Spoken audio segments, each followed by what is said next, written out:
SJC-12434, Merrimack College v. KPMG LLP.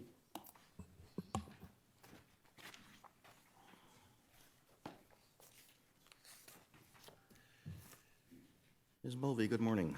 Good morning, Your Honors. Chief Justice Gantz, Associate Justice, may it please the Court, my name is Elizabeth Mulvey, and I'm here today representing Merrimack College. For more than 10 years, Merrimack College engaged KPMG, a worldwide Big Four accounting firm, to serve as its independent auditor. KPMG's role included auditing Merrimack's financial statements and, in addition, performing a so-called A-133 audit, which is required of organizations that receive a substantial amount of federal funds. Over the years, Merrimack paid KPMG more than $1 million for these services until the relationship ended in 2011, when Merrimack learned that its financial aid director, Christine Mordak, had been creating invalid student loans without the knowledge of the student borrowers. And how, can you refresh my memory, how did they learn of that? Sure. Merrimack instituted a new student tracking system, which sent notices to all the students and began immediately receiving calls from students who were being notified of loans they'd never taken. And who did the financial aid director report to? There were a couple of people over the years, but it was a director of finance. Okay.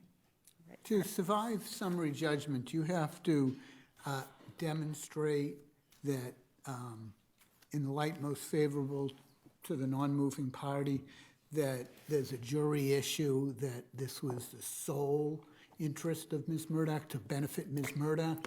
Or what if, from those most favorable inferences, there's also a benefit to Merrimack College?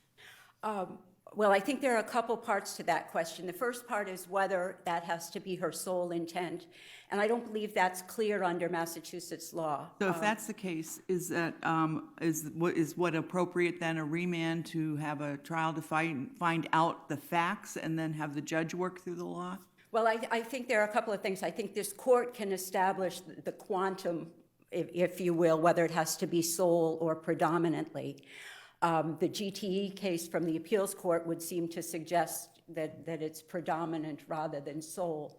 But I'm not sure that it matters in this case because of two things. First, we're focusing on the subjective intent of Christine Mordak and not any other issue.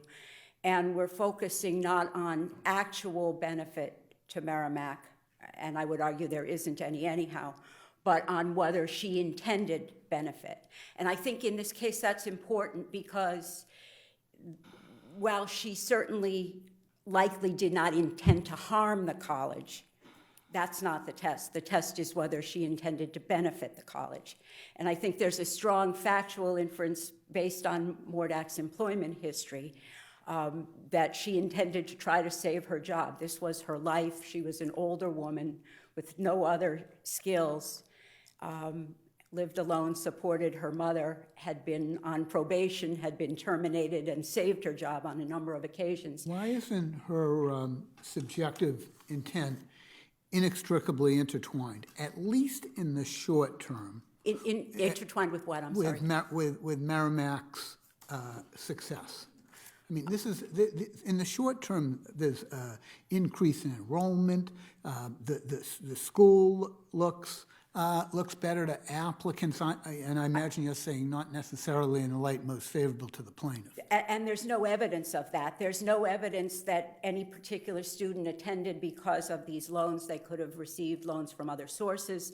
They could have gone to the wait list. There are a lot of other ways that this could have been managed. But even so, if you look at that perceived short-term benefit, you're really talking about cases like Schacht versus Brown, where they talk about continuing or deepening insolvency of a corporation. Now, this is sort of the flip side because you're making it look better rather than deepening its insolvency. But what they're saying is just continuing existence, you know, when it shouldn't, is not a benefit. And that's important because what was actually happening was that Merrimack was being put in a position where it appeared on the balance sheet to have receivables that it did not have. And I think that a jury could find that no reasonable person would think that it was benefiting an institution to saddle it with liabilities down the road, even if it might make it look better on paper. I think the benefit from the appearance was to Mordack, who had been informed in no uncertain terms that this budget was to be balanced, and this was the way she figured out how to balance it. Why is this the right analysis? I mean, imperi delicto is essentially a equitable, moral Sure. comparison, discussing whether or not the conduct of the college was so awful that we are going to deny any recovery wholly apart from comparative negligence.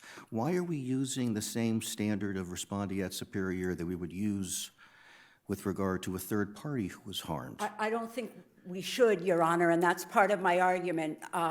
If the student borrowers were suing Merrimack saying, you saddled us with these loans, I think the Sperry versus Hill case Right. from the federal court says that's a lower standard of imputation. Right, And rightfully so. certainly the college would be responsible for Right. it. But in the realm of punitive damages, for instance, we don't apply respondeat superior.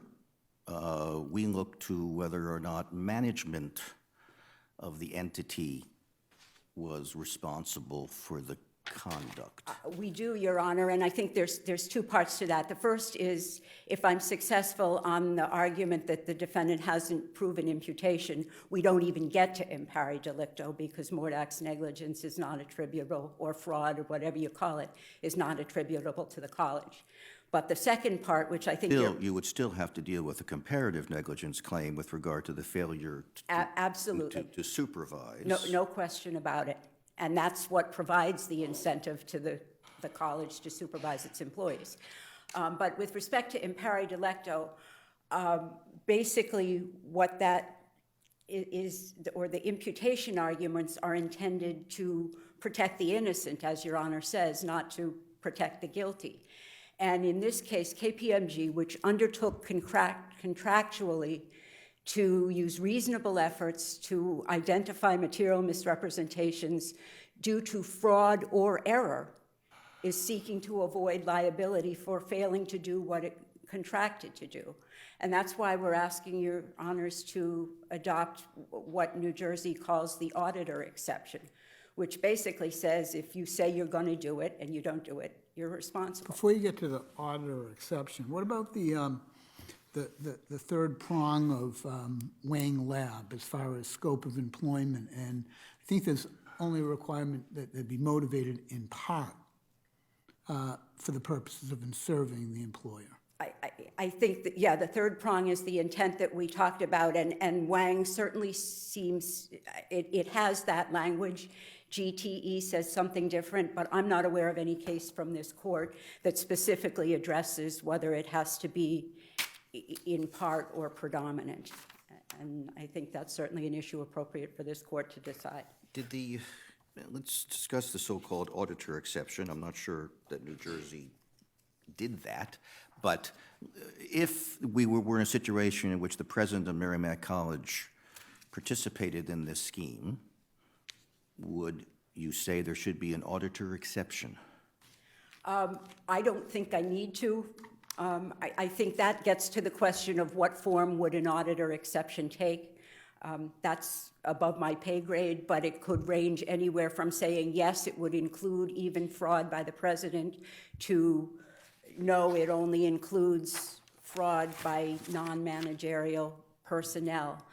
And I think in that context, the fact that this is a nonprofit organization is significant, because we're not dealing with shareholders or owners who have a financial interest in the success of the entity. Instead, we're looking as well at the interests of students, of donors to a nonprofit organization, of taxpayers who pay the money that create the federal funds to support colleges and universities. So I think as a public policy matter, there are a lot of interests that need to be protected and that are appropriately protected by making KPG responsible for not doing what it said it was going to. So I certainly understand Your Honor's questions in the sense that one could argue that it feels inequitable if the owners are really complicit, but that's not this case, and I don't think the court needs to go that far in this case. But there's policy exceptions cutting the other way as far as the auditor exception goes. It's the employer who's making the hiring decisions. It's the employer who's providing the information that the auditor has to rely on. Well, there are two parts to that, too. Yes, indeed, the employer is making hiring decisions. Training decisions. I'm sorry? Training decisions. Training decisions, all those type of decisions, but honestly, Merrimack and a lot of other small organizations simply aren't in a position to provide the supervision that, say, Harvard University or General Electric can provide to their companies. The other part, though, is the providing information to KPMG, and in that respect, it's important that KPMG isn't a rubber stamp. KPMG has an independent obligation to evaluate the credibility of the information it receives and to express its own independent opinion, and that's where it's undertaking to identify, with reasonable efforts, mistakes due to fraud or error. But management in this case knew, didn't they? They were alerted to that there were issues with some of the financial aid director's reporting methods or her record keeping or lateness or they knew. They were, but they were expressed by KPMG to Merrimack as sort of administrative or bookkeeping issues. There are higher levels called material weaknesses and things like that, and KPMG never said to Merrimack, you know, you have a problem here with potential fraud or invalid loans. What was the scope of the agreement between Merrimack and KPMG with regard to what kind of audit would be done and what they would do specifically? It was supposed to be an independent audit expressing an opinion on the financial statements, which was unqualified in each year, and the A-133 audit, which is required because of the receipt of federal funds. I'm still having trouble trying to understand why we should find that the defendant's negligence outweighs Merrimack's employees' fraud. I don't, well, for two reasons. First, because that assumes imputation, which I don't think's been proven as a matter of law.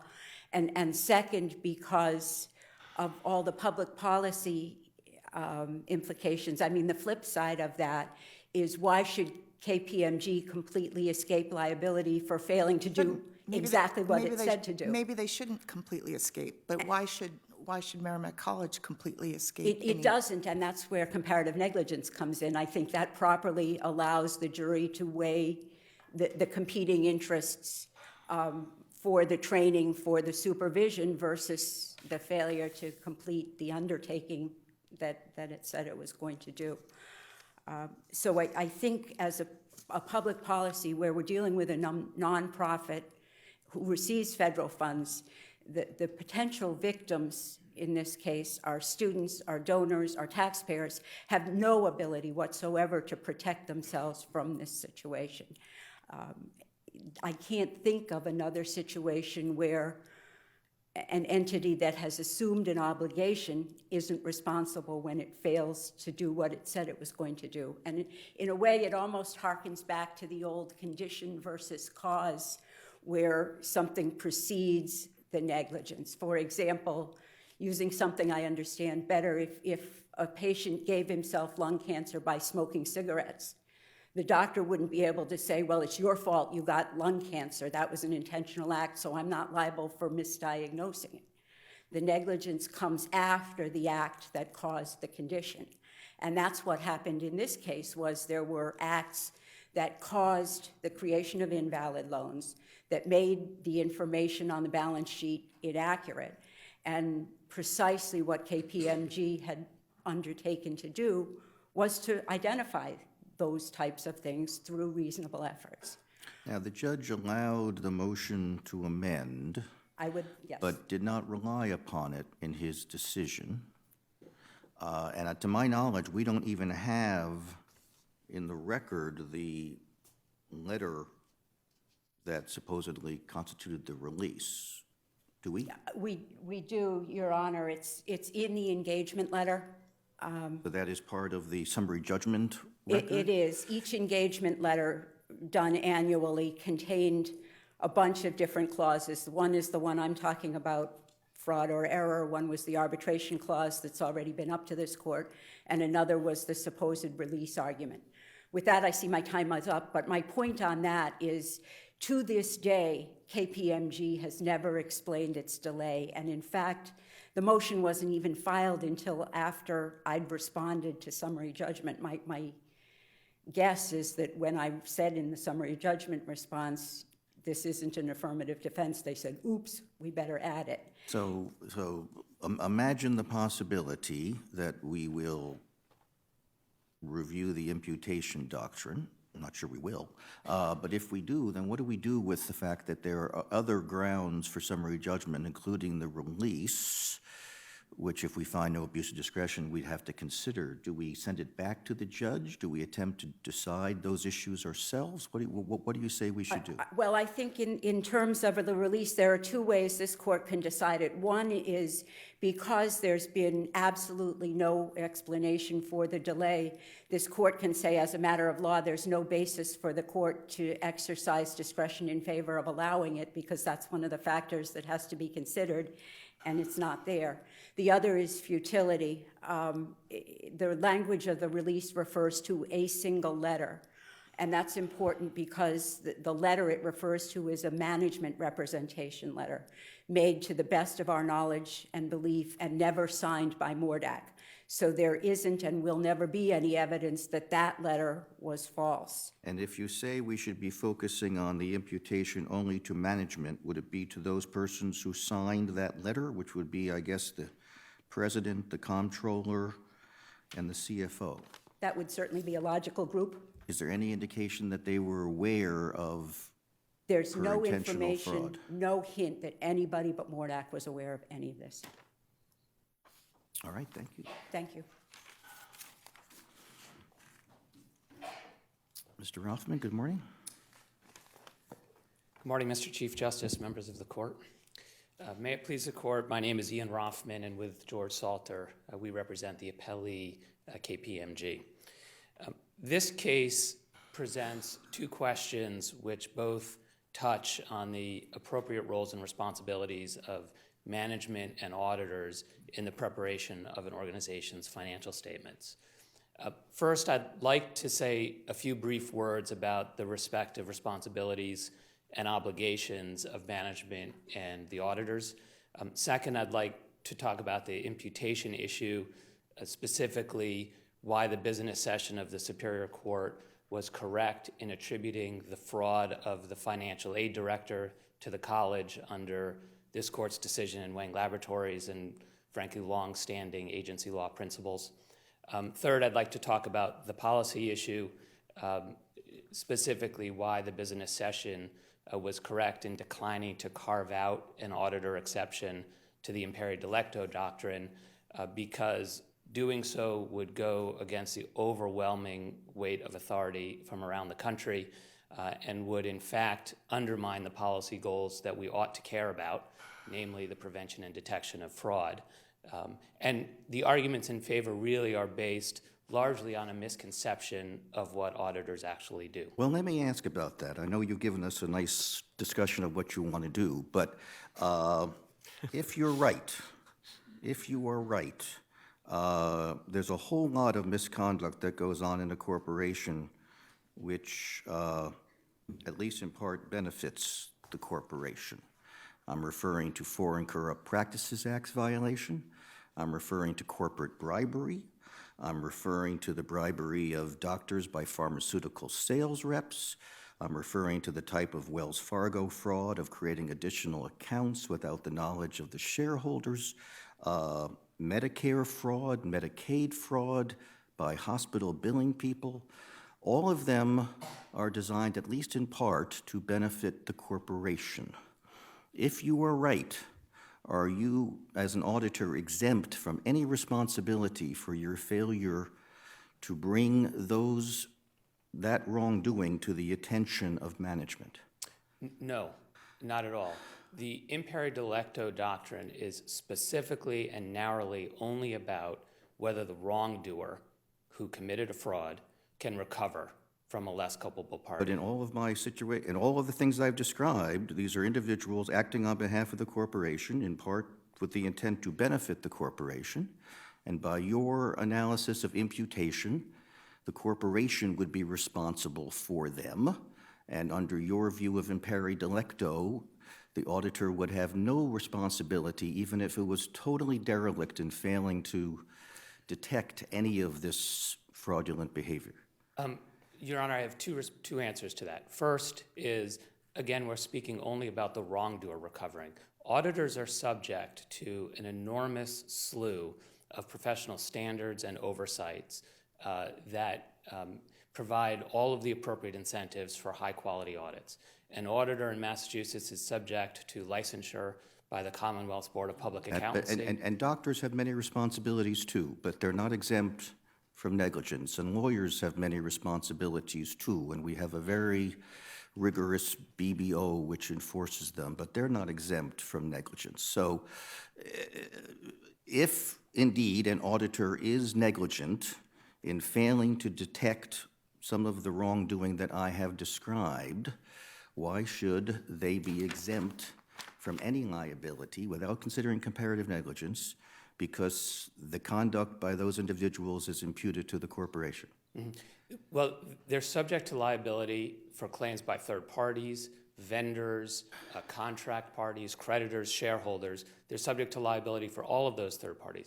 Just simply under the imperi delicto doctrine, the Commonwealth has had a policy for at least 150 years to say that the wrongdoer should not be able to recover from a less culpable party for that fraud. But the principle that you're applying, the agency principle, is designed with regard to an innocent third party. That is, if an employee does something and injures an innocent third party, and the employee is acting within the scope of his or her employment, we say, as opposed to the injured party bearing that loss or the corporation bearing that loss, we say, no, the corporation should bear that loss. But that's a separate analysis from whether or not the imperi delicto doctrine is an equitable doctrine. It's separate and apart from the issue of who will bear the loss, the injured innocent third party, or in your case, allegedly, and again, you may not be negligent. The question is whether we get to that issue. The allegedly negligent auditor who was paid to do a job which allegedly it did not do appropriately. That's correct, and those principles apply in the audit situation just as they would apply in the other situations that Your Honor mentioned. And it goes back to really two things. The first is, what do auditors actually do? Management within a company, and we're not talking about a low-level employee here, we're talking about the director of the financial aid department who herself signed management representation letters that were given to the auditors. A company or an organization or an entity can only act through its managers. The organization has the ability to hire managers, to fire managers, to train managers, to put in place the internal controls that are designed to prevent fraud. The auditors come in after the fact. They are not in a position to prevent a fraud in the same way that management is. And in fact, the audit standards and audit independence rules do not allow an organization to offload the prevention and detection of fraud responsibility to an outside auditor. That is a core bedrock responsibility of an organization. It must be in control of its own books and records. It must be in control. I accept all that. I understand that they're responsible, but they paid you to do a job. And I don't know whether you were negligent or not, but this matters only if you were. So we have to assume, for our purposes, that KPMG was negligent in failing to detect and bring to the attention of management what was happening. And yes, they could be comparatively negligent for failing to supervise. I get that. But why is it that you're exempt from any negligence, because they too may have had some responsibility for this? Again, Your Honor, it's not an exemption in general. It's simply about a claim by the wrongdoer. And if you think about what is the role on the ground of the auditor in such a situation, If an auditor was conducting an audit and came across an error, that auditor would not know during the course of the audit whether that error was the result of fraud, negligence, a mathematical calculation error, a judgment. The auditor would look at that error and would know that they have certain professional responsibilities and professional standards that they're held to, and would drill down on that error as appropriate. But it could be both, could be both. Why aren't we just putting our faith and our fate in the with the jury in this situation? You've got some fraudulent wrongdoing, it's imputed to Merrimack. Does that mean if the auditor also clearly breaches their duty, that's it? There's no liability? Or when you have that tension and have both of those things going on, why don't we resolve that through the direct democracy of the jury? Well, that is the longstanding principle of imperi delicto, which is that when you have a fraudster on one hand and a less culpable party on the other, we don't allow the fraudster to mitigate the consequences of their fraud by defraying the costs and passing them off on someone who they say should have caught them in the commission. The of other the fraud. side of that is, then that means that the auditor can breach duty of care with no consequence. Well, the consequence to the auditor is loss of license, suspension, government enforcement action. We've got the Board of Public Accountancy. But Merrimack hired the auditor to do this. I understand that there's potential exposure outside of these parties. That's correct. And that is a basic principle, in our opinion, of agency law, which is that organizations can only act through their managers and their employees. Why isn't comparative negligence the answer?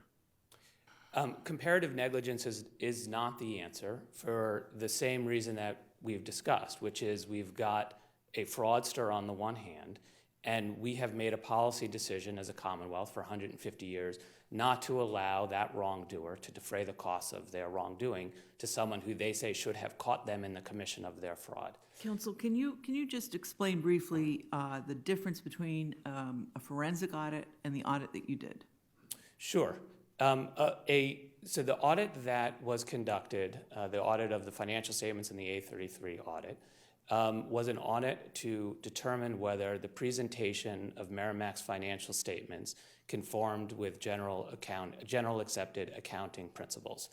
And to conduct that audit, the auditor goes in and does certain sampling and testing to determine whether the financial statements are fairly presented.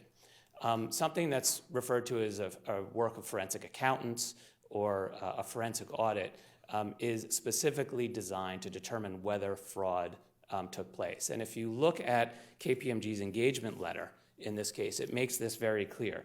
The engagement letter says, management also is responsible for preventing and detecting fraud. It goes on to say, our audit is planned and performed to obtain reasonable but not absolute assurance about whether the financial statements are free of material misstatements. There is a risk that material errors, frauds, and other illegal acts may occur and not be detected in the performance of an audit. An audit, an A133 audit, and an audit of the financial statements emphatically is not an engagement in which the auditor looks under every nook and cranny to determine whether there is fraud in the organization. But that's a negligence issue. That goes to the issue as to whether or not you were negligent, because this was not a forensic audit. It doesn't go to the imperi delicto issue, does it? It doesn't go to the imperi delicto issue. So no. let's focus on that. Let's imagine that during the course of the audit, you had discovered what was happening here and said, what would be the obligation of the auditor in that situation if you discovered what she was doing? So if the auditor discovered an error in the course of an audit, the auditor would be required to drill down and understand that error in more detail. Let's get out of audit speak. I'm well aware of audit speak. It always understates things. Let's imagine that what you discovered was she was giving loans to imaginary students. Yes, that is an error in audit speak, but the rest of us understand it to be fraud. What would be the obligation of the auditor in that situation if you had a holy cow moment during the course of the audit? I know that's not audit speaking too. What would be the obligation? Your Honor, I think the way you ask that question really gets right to the heart of the question, which is it's very hard for an auditor to see something in the books and records of a company during the course of an audit when they come in from the outside and be able to make that conclusion that it is a loan to a fake student, which is one of the things that we had. Again, you may not be negligent. I understand that, but let's assume that an auditor finds a violation of the Foreign Corrupt Practices Act, this violation, Medicaid, indications of fraudulent billing by a hospital. Let's assume that that is uncovered. What is the obligation of the auditor then when he or she discovers that? The obligation of the auditor is, and I'll try and avoid audit speak, but to drill down on that potential fraud, flag it, uncover it, and engage in other work necessary to understand it. And if they fail to do that... Do you have any obligation to report it to management, to say, hey, you've Yes. got a problem here? Yeah, And who would you have an obligation to report it to? would have an obligation to report it to the client. And who do you define to be the client here? It would depend on the engagement, but it could be Here, more senior management. let's imagine you discovered this particular fraud here. What would have been your obligation? To whom would you have had to reveal what Ms. Murdak was doing?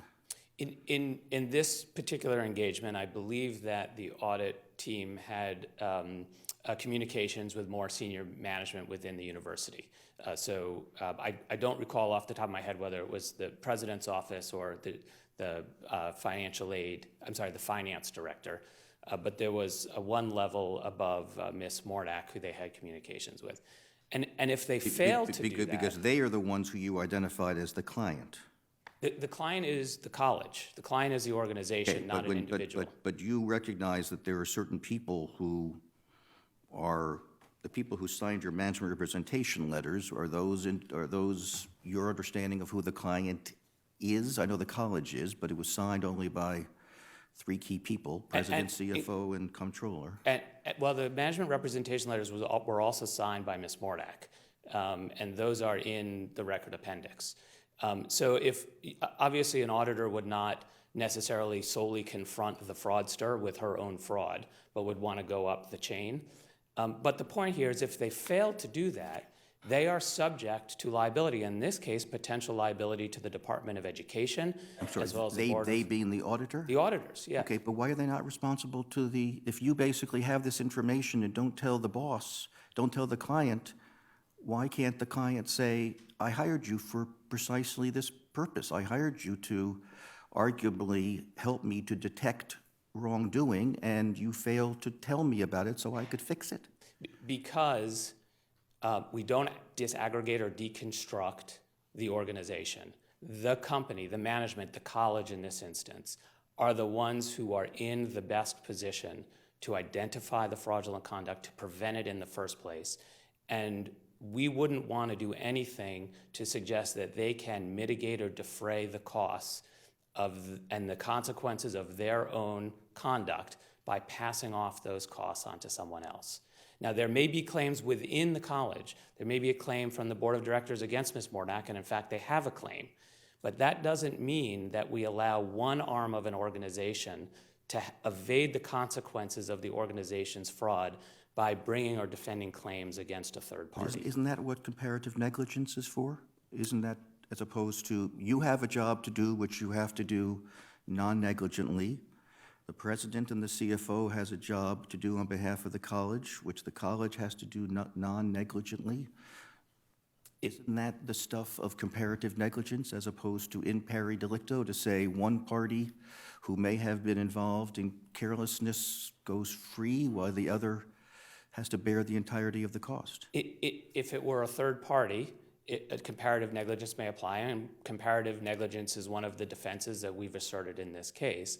But in pari delicto, as you pointed out earlier this morning, is a policy and a moral judgment that says when somebody has committed fraud, we're not going to allow them to reduce the consequences of their fraud, and it applies just as forcefully in an organization. This court said in the Sunrise case that we do not allow an organization to evade the consequences of their conduct by hiding behind the corporate shield. And that's what's going on So here. essentially what you're saying is that the students could sue KPMG, but the college cannot. Any third, imperi delicto does not apply to any third party. But in the realm of punitive damages, which is also a moral judgment, we don't use respondeat superior. We focus on the management of the entity, and the corporation is responsible for punitive damages only if, not because the lower level person or in the discrimination realm, even the supervisor did it. It's because, as we said in Gaialukian, in that case, Lexis did it. Why should we not apply that same moral judgment that we focus on, not respondeat superior, but the level of management who we call the people responsible for the entity? And to be sure, Ms. Mornak was senior management. She signed a representation letter. She ran the financial aid department. She was a financial aid director. We're not talking about a low-level employee here. We're talking about the woman who ran financial aid. This is squarely in her area. The person in charge of billing at a hospital maybe have a lot of responsibility. After all, they generate all the revenue for a hospital. But if there's Medicaid fraud or Medicare fraud, same principle should apply, that the hospital can't sue the auditor for failing to discover it and bring it to their attention? That's right. If the conduct under our agency principles, under Wang, is imputed to the organization suffers the consequences. And it makes sense because the organization is the one that's in the position in the first place to put in place controls, policies, hiring, firing, training. Let's say that XYZ Corporation did all those things, and they have a board of directors meeting, and for various reasons, they have some reason to be concerned about fraud. So being good members of the board of directors, they have a discussion. Let's find the best auditor around who can detect fraud.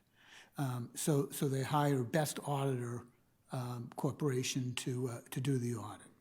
And then right there, under the nose of that best auditor hired to detect fraud, they miss it. No liability? Well, first of all, auditors are not hired to do a fraud audit. And so that's part of the common misconception about what auditors do. They come in, they do testing and sampling. For what purpose? Sometimes to detect fraud. There certainly are responsibilities. There's no question about that. Okay, so taking that step out of it, what happens? It's right there, as I think the chief might have mentioned, right under their nose, and that's why they're there. So there are certainly instances where it may seem unfair. It may seem unfair in this case to the admissions department that it is suffering the consequences of the fraud that took place in the financial aid department.